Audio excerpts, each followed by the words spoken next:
Amém, meus irmãos? Boa noite, a paz de Cristo para a sua vida. Está todo mundo feliz aí? Amém? Glória a Deus. Mas eu não sou cantor não, mas eu estava rouca aqui, ó.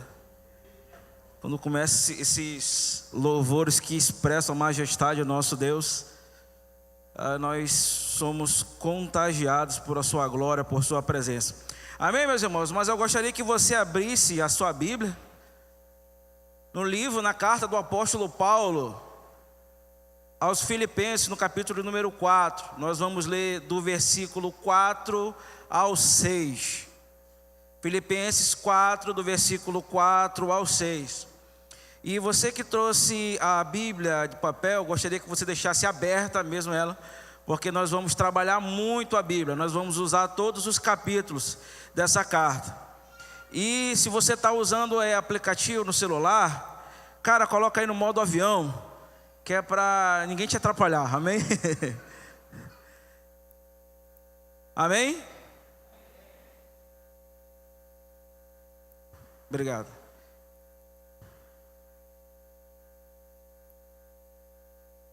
Filipenses capítulo de número 4, versículo de número 4 ao 6. Vamos ler?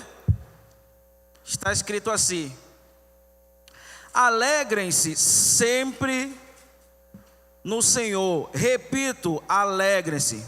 Que todos vejam que vocês são amáveis em tudo que fazem. Lembre-se de que o Senhor virá em breve. Não vivam preocupados com coisa alguma. Em vez disso, orem a Deus pedindo aquilo que precisam e agradecendo-lhe por tudo que Ele já fez. Vamos orar mais uma vez, vamos falar com Deus? Pai, nós te louvamos, ó Deus, te agradecemos e bendizemos o teu santo nome, ó Deus. Deus, está aqui a tua palavra, Deus, e será ministrada, Deus, aos nossos corações, ó Deus. Pai, te peço, ó Deus, que nós sejamos transformados, ó Deus, pelo teu falar nessa noite.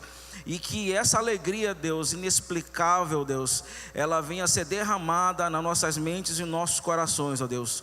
Assim que eu te peço, te agradeço, no nome de Jesus, amém. Amém, meus irmãos? E aquilo que Deus falará conosco essa noite, e já falou pela manhã, nós vamos conversar hoje sobre uma alegria inexplicável. Meus irmãos, essa carta aqui, o apóstolo Paulo, é uma das cartas mais belas, né? E o tema central dessa carta é justamente alegria.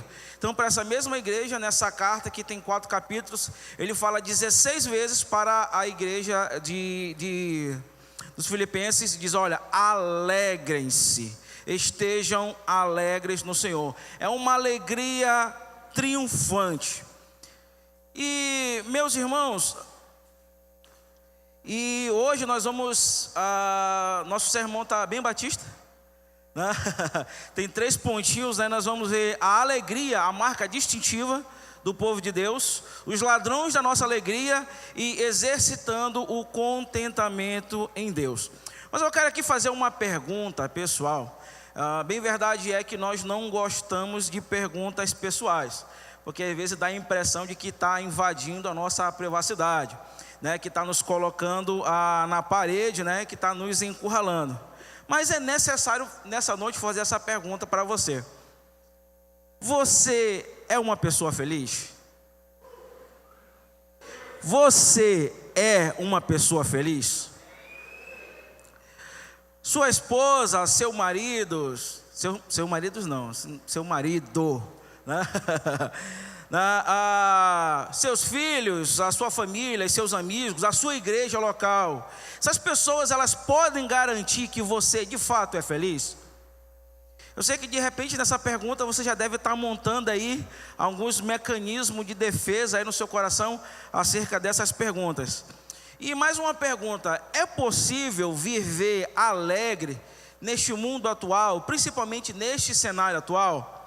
Então é exatamente a vida de Paulo vai nos mostrar, né, vai trará essas respostas. Então vamos ler aí o versículo 4, perdão. está escrito assim: alegrem-se sempre no Senhor. Repito, alegre. Na sua tradução pode estar alegrai-vos, ou em outras traduções, regozijai-vos. E meus irmãos, a alegria aqui, ela é uma ordenança, ela é uma ordem, ela não é uma opção. Ser alegre é um mandamento, não uma recomendação. Então, alegrai-vos não é um substantivo, alegrai-vos é um verbo no modo imperativo, ou seja, é uma ordem. Deus está dando uma ordem expressa para você aqui nessa noite: alegre-se, alegrai-vos. Então, não se alegrar em Deus é deixar de obedecer uma ordem expressa de Deus, ou seja, é um pecado. Amém? E o Evangelho de Cristo Jesus, ele nos trouxe, as boas novas, nos trouxe muita alegria. O reino de Deus, lá em Romanos, ele não é nem comida nem bebida, mas ele é gozo, paz e alegria no Espírito Santo. Então, querido, alegre-se. Você consegue falar para alguém: alegre-se? Um outro ponto, que essa alegria aqui que o apóstolo Paulo está falando, ela está falando também de uma alegria vindoura, a alegria da vinda de Cristo, onde essa alegria será plenamente, ela será completa em Deus.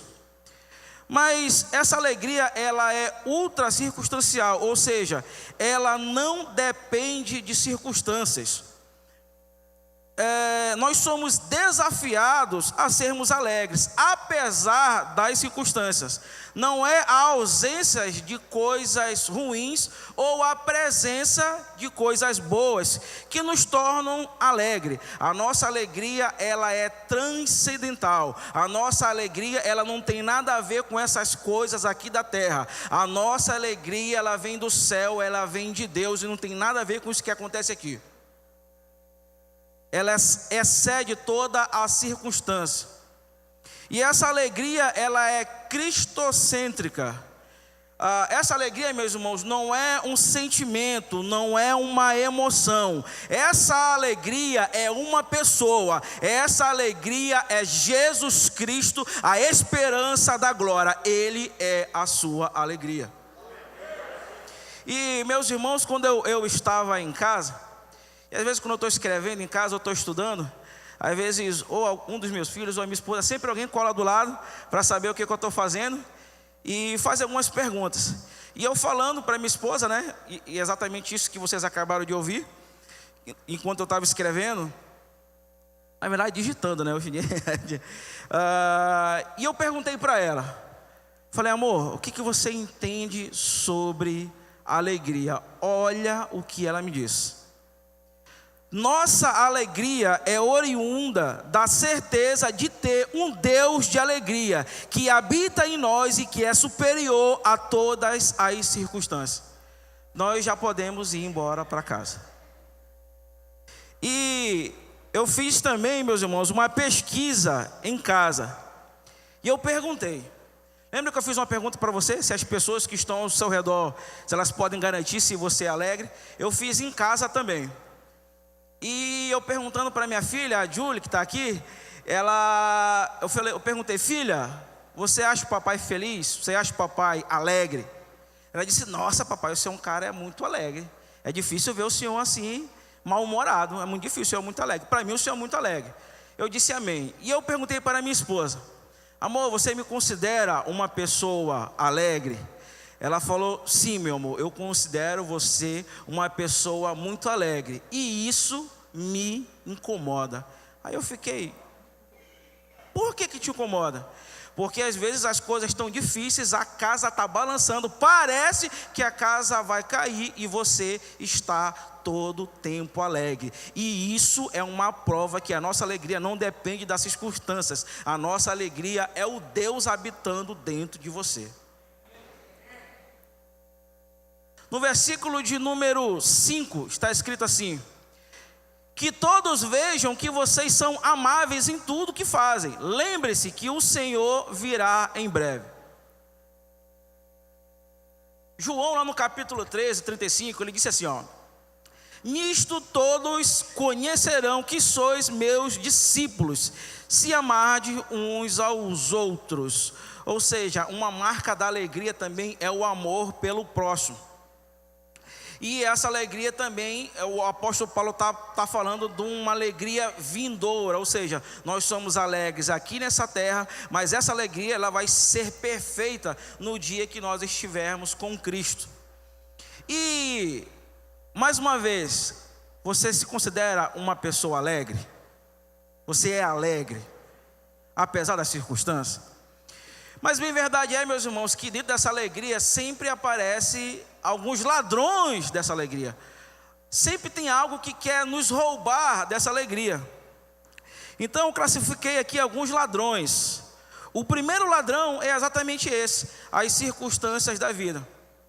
Lá em Filipenses, no capítulo 1, versículo 12, está escrito assim: quero que saibam, irmãos, que tudo o que me aconteceu tem ajudado a propagar as boas novas. Isso aqui que está falando o apóstolo Paulo.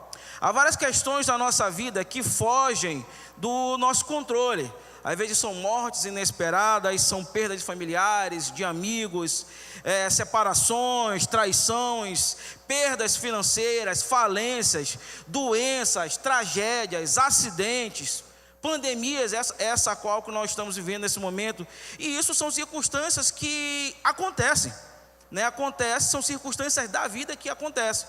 E às vezes nada impede de nós sermos atingidos disso ou não. Mas me chama a atenção quem é que está falando isso.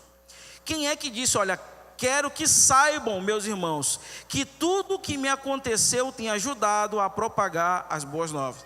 O apóstolo Paulo, quando escreveu essa carta aos Filipenses, ele estava em uma prisão e ele estava preso. E de dentro de uma prisão, a partir dessa prisão, ele escreveu essa carta aos Filipenses, com pelo menos 16 vezes dizendo aos Filipenses: alegrem-se. E ele estava numa prisão. Mas que coisas são essas que aconteceu com Paulo, que fez com que propagasse o Evangelho? Lá em Atos, no capítulo 13, ele foi expulso de Antioquia. Lá em Atos 14, em Listra, ele é muito perseguido e apedrejado, lançado para fora da cidade e dado como morto. Em Atos 16, na Macedônia, ele é chicoteado e aprisionado. Em Atos capítulo 17, em Tessalônica, ele é obrigado a fugir. Em Atos 19, em Éfeso, exercitaram grandes tumultos contra ele. Em Atos capítulo 21, lá em Jerusalém, ele é preso e julgado por introduzir no templo um grego. E isso não aconteceu e gerou muita tensão. E ele foi agarrado, expulso, espancado, e o povo gritava: matem-no. Lá em Atos 23, Paulo fica preso preventivamente em Cesareia por 2 anos. Em Atos 27, depois de preso e enviado a Roma, sofre um naufrágio. Em Atos 28, em Malta, ele é picado por uma cobra venenosa, porém Paulo não morre. Essas foram as circunstâncias que contribuíram para o crescimento do Evangelho. Paulo era um homem convicto, ele sabia no Deus a qual ele cria e confiava, e o qual o tinha chamado. E eu quero perguntar uma coisa para você agora: qual é o seu problema mesmo?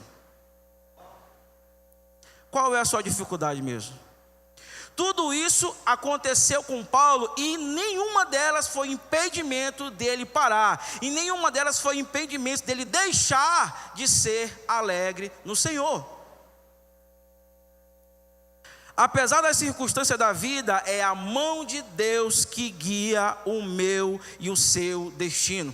Em Romanos 8, 28, está escrito que todas as coisas cooperam para o bem daqueles que amam a Deus, que são chamados segundo o seu propósito. E qual é o propósito? É de nós sermos feitos à imagem e semelhança de Cristo Jesus. Esse é o propósito central dos filhos de Deus, ser parecido com seu filho Jesus.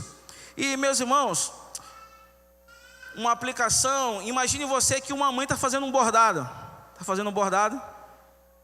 E ela tem um filho e o curumim está ali, está olhando ela fazer um bordado. Mas ele está olhando de baixo para cima. Então o que ele vê? Ele vê um monte de linha, sem forma, sem direção. sem aparência nenhuma e nem bonito parece ser. E ele pergunta: mamãe, o que você está fazendo? Eu estou fazendo um lindo bordado. Ela disse: credo, mamãe, que coisa ridícula que a senhora está fazendo, coisa feia, porque eu não consigo entender nada do que a senhora está fazendo. E essa mãe pega o filho, coloca ele no colo, e ele tem uma visão agora de cima, né? E ele não está vendo mais o verso do bordado, ele está vendo pela parte de cima do bordado. E realmente ele confirma que esse bordado é muito lindo e muito bonito. E qual é a aplicação para a nossa vida? De repente você tem a perspectiva de vida, você está olhando a vida, ou as coisas que acontecem com você, você não está entendendo nada, está tudo bagunçado, está tudo fora de linha, está tudo desentoado. Mas chegará o dia que Deus pegará você, colocará você no colo dele e mostrará o bordado que ele tem feito. E você vai ver o quão belo é o trabalho e a obra de Deus na sua vida. E temos aqui um segundo ladrão, que o segundo ladrão, quem são? São as pessoas. Em Filipenses 2, 3 ao 5 está escrito assim: não sejam egoístas, nem tentem impressionar ninguém. Sejam humildes e considerem os outros mais importantes que você. Não procure apenas os próprios interesses, mas preocupem-se também com os interesses alheios. Tenham a mesma atitude demonstrada por Cristo Jesus. O apóstolo Paulo aqui, ele está falando o padrão de vida cristã. E qual é o padrão de vida cristã para relacionamento? É considerar os outros mais importantes que nós mesmos. E eu pergunto, nós estamos perto ou longe dessa realidade aqui? Você considera esse irmão que está do seu lado mais importante que você? Ou você acha que você é melhor do que ele? Então, o padrão da vida cristã é esse. E nós precisamos aprender e muito ainda. Tem uma corrida ainda para nós corrermos. E o relacionamento, meus irmãos, sincero e verdadeiro com os seres humanos, nem sempre ele é harmonioso. Às vezes tem treta, às vezes tem atrito, às vezes tem discórdias. Às vezes ferimos pessoas e somos feridos por pessoas também. E para isso é necessário o exercício do perdão. Sem perdão não há saúde, nem física, nem espiritual e nem emocional. Quem não perdoa não pode orar. Quem não perdoa, Mateus 6, lá, olha, perdoa os nossos pecados, a nossa dívida, assim como nós perdoamos. Isso vira uma sentença para a nossa vida quando eu não perdoo. Eu não posso ofertar, no máximo que eu posso fazer é jogar dinheiro aqui na sala, vou fazer alguma transferência para a igreja. Porque lá em Mateus 5 está dizendo, olha, antes de trazer a tua oferta, vai lá com teu irmão, te reconcilia com ele, volta e traz a tua oferta. Então, e mais, quem não perdoa não pode ser perdoado. Em Mateus 6, 14 está escrito assim: seu Pai Celestial os perdoará se perdoarem aqueles que pecam contra vocês. Mas, se vocês se recusarem a perdoar uns aos outros, seu Pai não perdoará os seus pecados. Quem não perdoa, ele se torna prisioneiro da mágoa, do ódio, do rancor. Ele vira escravo dos seus sentimentos. É uma autodestruição. E, meus irmãos, o pastor Charles Spurgeon, ele fala o seguinte, ele fala que se você tem dificuldade em perdoar, você vai ter dificuldade de entrar no reino de Deus. Porque no reino de Deus só entra aqueles que foram perdoados. Ou seja, o perdão é o passaporte para a entrada no reino de Deus. C.S. Lewis, ele fala o seguinte, que falar de perdão é fácil, difícil mesmo é perdoar. Meus irmãos, eu não estou dizendo que perdoar é fácil, eu estou dizendo que perdoar é necessário. É a única maneira de sermos livres é através do perdão. O perdão liberta, o perdão restaura. O perdão é uma expressão da graça de Deus. Então, querido, tome hoje a atitude de perdoar. ou você poderá ter a sua alegria roubada. E lá em Mateus, no capítulo de número 18, do 23 ao 35, tem a parábola do credor. Chega um rei, e o rei vai fazer uma prestação de conta com os seus servos. E ele chama o primeiro servo. Esse primeiro servo, ele devia para o rei, a dívida dele era de 10.000 talentos, ou seja, era de 35 quilos de ouro. E eu fiz um cálculo, por grama do ouro atualizado, pelo valor da bolsa. Então a dívida desse homem é de 11.578.350. Essa era a dívida. Ou seja, naquele tempo era impossível que um judeu tivesse uma dívida desse tamanho. Além de uma parábola, Jesus está usando aqui uma figura de linguagem. Ele está usando uma hipérbole. Nova Aliança Church também é cultura. A gente aprende também essas coisas. Amém? E essa era a dívida dele. E o rei disse: olha, recolhe todos os bens dele, pega os filhos dele, pega a mulher dele e recolhe tudo, que ele só vai sair daqui quando ele pagar a dívida. E esse servo chega ao rei: rei, se prostra diante do rei aos prantos e diz: rei, tem misericórdia de mim, me dá mais um tempo, eu vou conseguir te pagar. E na verdade nós já sabemos que ele não conseguiria, mas a dívida dele foi perdoada. Esse mesmo servo, ele tinha um conservo que devia a ele 100 denários. 100 denários, um denário era um dia de trabalho. Então, há alguém que tinha uma dívida com ele de 100 dias de trabalho. E ele chegou com esse servo: cadê o meu dinheiro? Me paga. E esse conservo disse: olha, Senhor, eu não tenho esse dinheiro agora. Eu te peço que tu tenha misericórdia de mim, e me dê mais um pouco de tempo, porque eu vou conseguir pagar. E esse servo que teve a sua dívida perdoada, ele não perdoou a dívida do seu conservo e lançou na cadeia. Ele mandou prender e disse: olha, você só vai sair daí quando você me pagar. E o rei ficou sabendo de tudo aquilo que aconteceu. E o rei mandou chamar aquele servo. Quando a minha mãe e meu pai faziam assim, a casa ia cair, eu já sabia.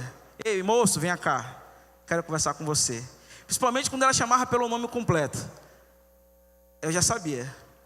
E o rei manda chamar com ele. E esse servo que teve a sua imperdoável dívida paga, ele chegou e o rei disse para ele: servo malvado, por que tu não perdoaste a conta do teu conservo? Tu tinhas uma dívida imperdoável para comigo, eu te perdoei. Por que tu não usou de benevolência contra o conservo? Pois agora os atormentadores te colocarão na prisão. E esse texto, lá no versículo 35, ele encerra da seguinte forma: assim também meu Pai que está no céu fará com vocês, se de todo íntimo não perdoarem a cada um de seu irmão. Quando nós não perdoamos, nós entramos em cadeias e somos atormentados por causa dessa ausência de perdão. E, meus irmãos, e tem uma aplicação para a nossa vida. Qual é? Nós também tínhamos uma dívida impagável, nós estávamos condenados, o nosso destino era o inferno. Mas o que eu vou ler para você aqui agora é uma das coisas mais lindas que você vai ouvir hoje, e talvez seja uma das coisas mais lindas que você vai ouvir na sua vida inteira. Está escrito em Romanos 5, no versículo 8 ao 9, está escrito assim: mas Deus nos prova seu grande amor ao enviar Cristo para morrer por nós, quando ainda éramos pecadores. Deus te amou no pior momento da sua vida, quando você era um pecador rebelde. Nesse exato momento, Ele te amou e entregou o seu Filho por você. E mais, uma vez que fomos declarados justos, justificados pelo seu sangue, certamente seremos salvos da ira de Deus por meio dele. Ou seja, Deus te livrou dele mesmo. E às vezes a gente trata esse assunto, às vezes meio clichê, meio repetitivo. Ah, pastor, isso eu já sei. Será? Então, quando Jesus ele está na sua agonia lá no Getsêmani, né, Lucas diz que dos seus poros, aqui onde sai o suor, né, estavam saindo gotas de sangue. Ou seja, Jesus estava vivendo uma pressão extrema. Ou seja, pelo menos aqui ele já tinha vencido um infarto e já tinha vencido um derrame cerebral. Ou seja, Jesus estava tremendamente angustiado. Mas qual era o motivo mesmo dessa angústia de Jesus? Primeiro, Jesus sabia que ele iria ficar 3 dias afastado do Pai. Outra, ele sabia que ele carregava uma mochila com os nossos pecados do passado, do presente e do futuro. Ou seja, ele estava com todos os nossos pecados em suas costas e ele estava indo para a cruz para enfrentar a ira de Deus. Essa ira deveria ser manifestada em nós, em mim e em você. Mas Jesus é o nosso substituto legal e tomou o nosso lugar. Por isso, querido, alegre-se, sejam alegres. Jesus Cristo morreu por você e Ele te deu um presente ainda. Você tem um presente da vida eterna nele. Se isso não te der motivo para a alegria, amigo, nem o Flamengo te alegra. Queridos, perdoar para o cristão não é uma opção, é uma ordem. Ou perdoa ou não é cristão. Não tem uma outra alternativa. E meus irmãos, amanhã é feriado, amém? Amanhã é feriado e nós podemos, né? Dá para ir, né, pastor? 11 horas, né? E amanhã, né, aqui no nosso Brasil, é o feriado de 7 de setembro, né, onde o Brasil, né, o Dom Pedro, ele deu o grito, né, de independência, né, ele disse, olha, independência ou morte, que o Brasil era uma colônia portuguesa, né, e para isso acontecer teve muita briga, teve muito atrito. E a Bíblia também diz que, olha, sem derramamento de sangue não há remissão de pecados. Mas ele deu um grito, né, ele deu um grito de independência ou morte, e Cristo também, ele deu um grito, ele deu um brado também lá na cruz. Ele falou, tetelestai, ou seja, a conta está paga, a dívida está paga na totalidade. Nenhuma condenação há para você que agora está em Cristo Jesus. Portanto, se alegrem, a sua dívida para com Deus foi paga. Você tem paz com Deus e paz em Deus. E Jesus Cristo cumpriu a missão do Pai. Nossos pecados foram apagados e Ele nos deu a liberdade e a vida eterna. Amado, alegre-se. Essa é a alegria da salvação. Temos um terceiro ladrão, que é a ansiedade. Versículo de número 6, no capítulo 4. Não vivam preocupados com coisa alguma. Em vez disso, orem a Deus, pedindo aquilo que precisam, agradecendo-lhe por tudo que Ele já fez. Eu vou ler um dado aqui para você, que é o seguinte, olha, a ansiedade é a maior doença do século. De acordo com a Organização Mundial de Saúde, mais de 50% das pessoas que passam por hospitais são vítimas de ansiedade. A ansiedade atinge adultos e crianças, doutores e analfabetos, religiosos e ateus. A ansiedade, ela é democrática. Segundo a Previdência Social, os transtornos mentais já são a terceira razão de afastamento do trabalho no Brasil, sendo gastos no INSS em torno de 200 milhões por causa dessa doença. Os levantamentos da Organização Mundial de Saúde mostram que atualmente cerca de 33% da população mundial sofre de ansiedade. O Brasil tem aparecido entre os primeiros na lista dessa organização, superando até os Estados Unidos. Então perceba o quão a ansiedade tem roubado a alegria dos brasileiros e também dos cristãos. Warren Wiersbe é um grande comentarista bíblico. Ele falou o seguinte: ele diz que a ansiedade é um pensamento errado e um sentimento errado a respeito das circunstâncias, das pessoas e das coisas. Um outro comentarista chamado Ralph Martin, ele diz que a ansiedade é a falta de confiança na proteção e cuidado de Deus. Várias são as causas para a ansiedade. Mas primeiro, a ansiedade é o resultado de olharmos para os problemas ao invés de olharmos para Deus. Em segundo ponto, a ansiedade é o resultado de uma exagerada preocupação com as coisas materiais. Aqueles que se preocupam somente com as coisas materiais vivem inquietos e desassossegados. E nós vivemos hoje num mundo muito corrido, não é verdade? Às vezes precisamos trabalhar muito, trabalha no domingo, trabalha no sábado, e às vezes é hora extras. As coisas, bem verdade é que ela não tem sido fáceis não. Eu fui comprar um carvão ontem, pastor, carvão R$8. Eu falei, pai, tem que trabalhar muito, não está fácil não. Mas meus irmãos,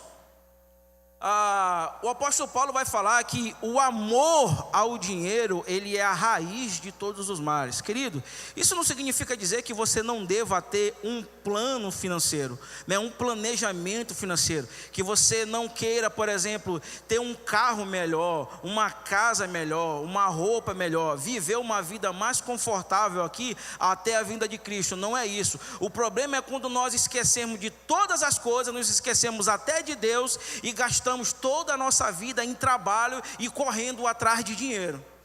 A ansiedade está batendo na porta do seu coração. Em breve você vai ficar angustiado e ansioso se você continuar nessa prática. Para um pouco, pensa um pouco, tenha mais tempo com a sua família, ame mais as suas esposas e os seus filhos, leve os meninos para brincar. Amém? E 3 são os resultados da ansiedade. Vamos correr. A ansiedade, a tradução dessa palavra ansiedade para o grego, ela significa estrangulamento, ou seja, ficar ansioso é perder o oxigênio, é colocar a mão no pescoço, né, e ficar ali com falta de ar. E a ansiedade, ela nos puxa. Uma outra explicação aqui, ela nos puxa, ou seja, as necessidades, elas nos puxam do lado, as nossas esperanças nos puxam do lado e a ansiedade puxa do outro. Ou seja, viver uma vida ansiosa vai nos rasgar. Então essa é uma aplicação a partir do grego. A ansiedade, ela rouba as nossas forças. Uma pessoa ansiosa normalmente antecipa os problemas. A ansiedade esgota a energia antes de que o problema chegue. Você conhece alguém que sofre antes das coisas chegar? Você conhece alguém ansioso? Certamente você se olhou ao espelho antes de vir para a igreja. Você conhece sim. E essa ansiedade, ela vai roubar mesmo as nossas forças.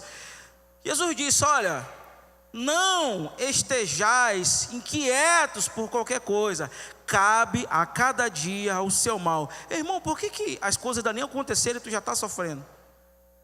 Ainda nem aconteceu, a pessoa já está sofrendo.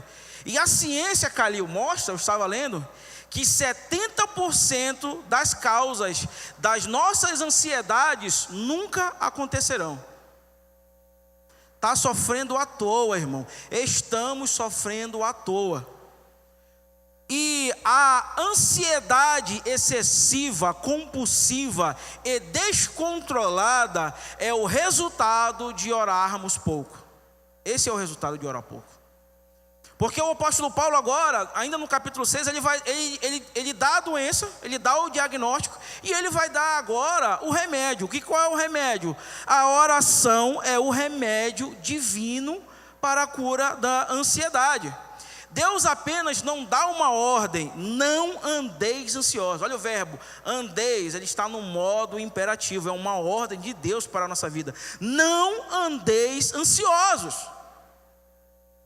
Mas ele oferece a solução. E qual é a solução? É o desenvolvimento.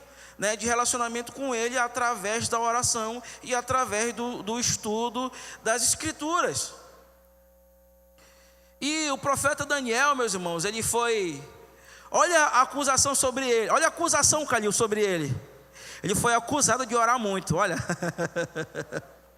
E pegaram Daniel, jogaram ele na cova dos leões. Esses leões, eles foram preparados para esse momento. Eles ficaram pelo menos de 6 a 10 dias sem comer. O leão estava faminto, o leão come muito. E Daniel foi jogado na cova dos leões. Olha só, Daniel ele era um homem de oração, sim ou não? E por isso ele foi jogado lá na cova. Então Daniel passou uma noite em paz com os leões, enquanto o rei estava no palácio e não conseguiu dormir. Por quê? Oração. E meus irmãos, quero ler para você aqui no Salmo 46.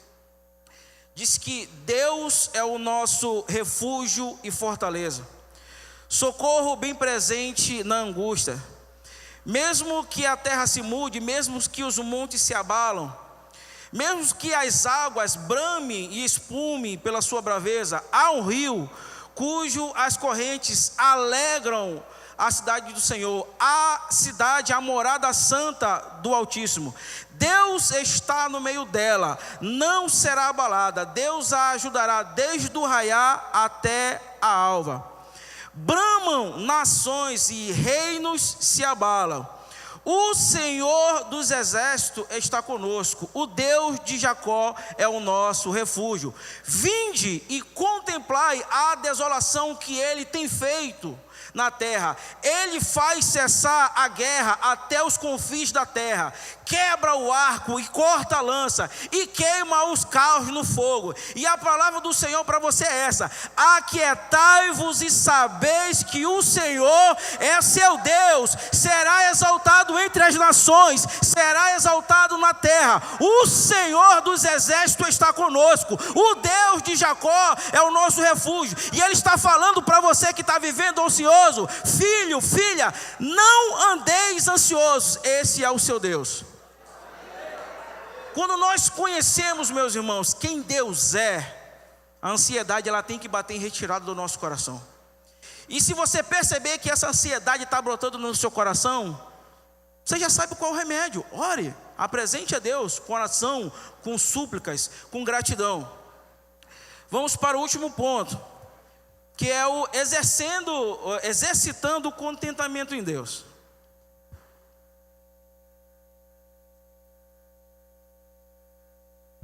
Meus irmãos, antes de falar o que é um contentamento, vamos ver o que é um descontentamento.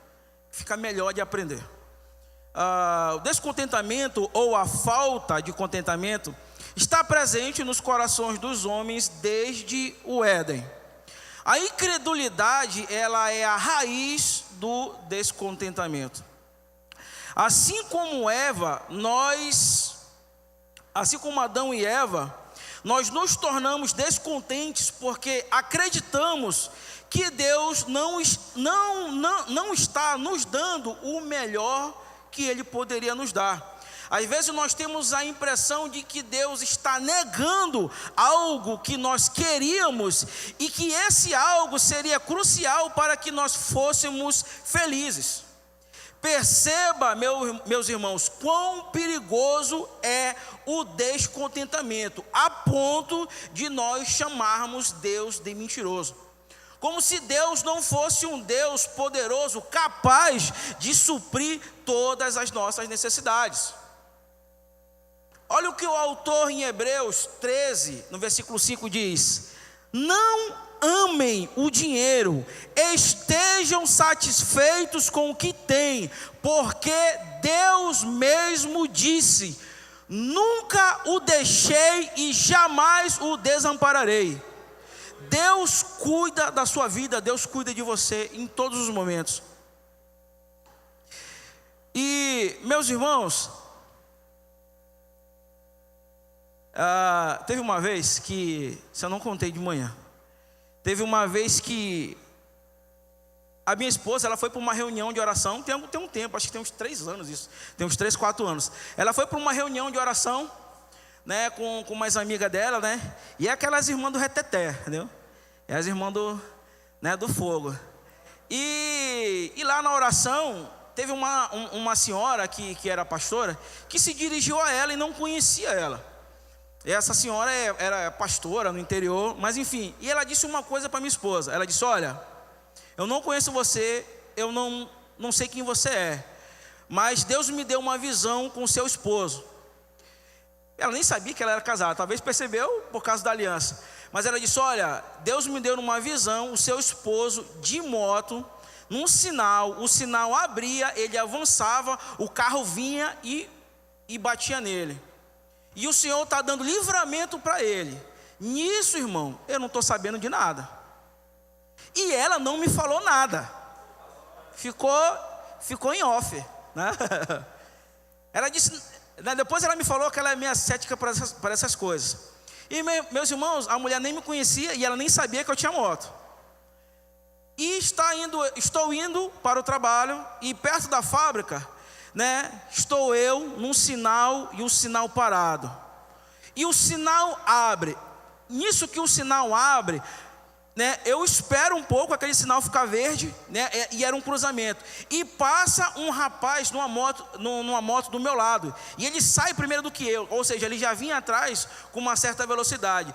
Ele passa por mim e vem um carro e bate ele em cheio. E ele era entregador, acho que de remédios, né? Bateu naquela caixa. E rapaz, foi para tudo que é lado. Mas por incrível que pareça, esse rapaz não sofreu nenhum arranhão. Mas a moto dele, só outra. Não tem salvação para ela. E eu vou contar para minha esposa agora, meus irmãos. Amor, você nem sabe o grande livramento que Deus me deu. Estava eu no sinal, o sinal abri, eu ia sair, passou um motoqueiro do meu lado, e o carro que vinha aqui, ele atravessou o sinal vermelho e bateu no motoqueiro. E ela foi me contar da visão que a grande mulher de Deus tinha. Amor, eu estava numa reunião alguns dias atrás, e a pastora falou mesmo que tu estava parado num sinal, tu saía e o carro te pegava de jeito, e Deus estava te livrando. Eu falei: por que tu não me falou, cara, isso antes? Você é legal, você. Mas eu tive uma grande lição para a minha vida, irmão, que eu quero compartilhar com você. Eu não preciso estar vendo Deus trabalhando em meu favor. Eu entendi que Ele está trabalhando em meu favor e eu não preciso estar vendo. E o meu coração é seguro, é garantido, descansa no Senhor. Eu sei que Ele tem o controle e é soberano sobre todas as coisas. E eu não preciso estar vendo. Você não precisa, arranque no seu coração a necessidade de ter que ver Deus trabalhando por você. Simplesmente creia, tenha fé que Ele está trabalhando por você e ponto. E isso basta. E meus irmãos, vamos encerrar agora. Não, é de verdade. Né? Às vezes nós pastores a gente peca, né? A gente diz: olha, vai acabar, está terminando, e nem, né? Mas para a gente encerrar, lá em Neemias no capítulo 8, no capítulo 8, o povo está reunido, e Esdras e Neemias, eles começam a ler o livro da lei para a nação de Israel. E enquanto ele estava lendo o livro da lei, né, começou-se a ouvir grande choro do povo. Por quê? Enquanto Esdras estava lendo o livro da lei santa de Deus, o povo começou a entender que a vida deles não estava em conformidade com as ordenanças de Deus, com o padrão que Deus tinha estabelecido para eles. E eles começaram a chorar, eles começaram a entrar em prantos. E Esdras falou: olha, mas não chorem, hoje não é dia de choro. Por que não era um dia de choro? Porque a revelação da palavra de Deus, ela é um ato, meus irmãos, era um ato de misericórdia para a vida deles. Ou seja, quando a palavra de Deus ela é apresentada, a nossa vida é apresentada. E por mais que nós somos maus, por mais ruim que nós sejamos, nós devemos sim nos entristecer por causa do pecado. Mas quando a palavra de Deus ela é exposta e ela nos expõe dessa forma, certamente ela gera um certo desconforto. Eu tenho certeza que em algum momento hoje, dentro dessa pregação, você se sentiu incomodado, você sentiu um certo desconforto. Meu irmão, eu quero falar uma coisa para você: alegre-se, porque se você sentiu esse desconforto, isso é um ato da misericórdia e da bondade de Deus para a sua vida, para levar você ao arrependimento e se voltar para Ele. E de repente você pode estar pensando, de tudo que foi dito, você pode estar pensando, cara, eu estou fazendo tudo errado. De repente você pode estar pensando, olha, eu estou fazendo tudo errado. Mas eu quero dizer que eu tenho uma boa notícia para te dar, cara, alegre-se. Isso é a graça de Deus, é a misericórdia de Deus, nos dando uma nova oportunidade. Nós devemos nos entristecer pelo tempo perdido, por ter desperdiçado o nosso tempo, não ter usado esse tempo para a glória de Deus. Mas nós devemos nos alegrar por causa dessa palavra, por causa desse Deus de alegria, que nos está nos dando uma oportunidade de mudar e viver como Ele viveu. E Ele vai falar o seguinte, Ele vai encerrar, lá no capítulo número 8, ele vai dizer também, lindo, ele vai dizer que a alegria do Senhor é a nossa força. E eu quero dizer para você que Deus quer restituir, Ele é um Deus de restituição, e Ele quer restituir a alegria do seu coração.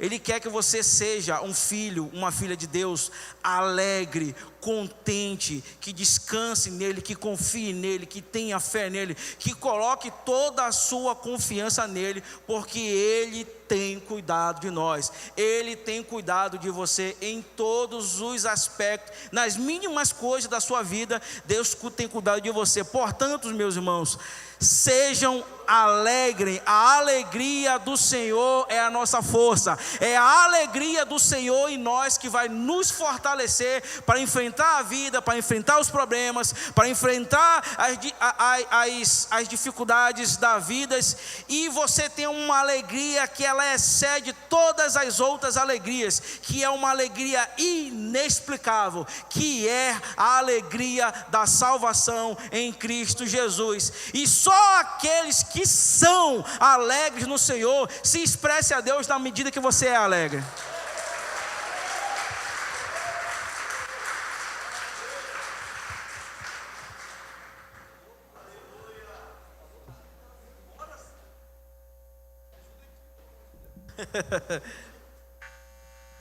Eu vou cantar hoje, vou não.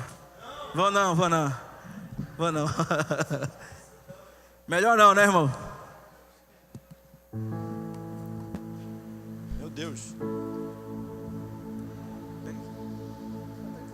Canta aí.